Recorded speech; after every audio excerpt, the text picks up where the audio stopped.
সেদিন ভোরে বুকের গভীরে শুনেছি জমে থাকা নীল বেদনার ডাকে। এই শহরে ইটের পাহাড়ে ছিল না কেউ যে দেওয়ার প্রেরণা।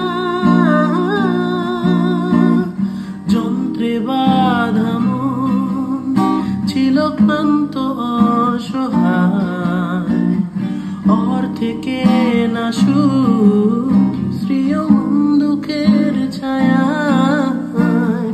যন্ত্রে বাঁধা মন ছিল ক্লান্ত অসহায়, অর্থে কেনা সুখ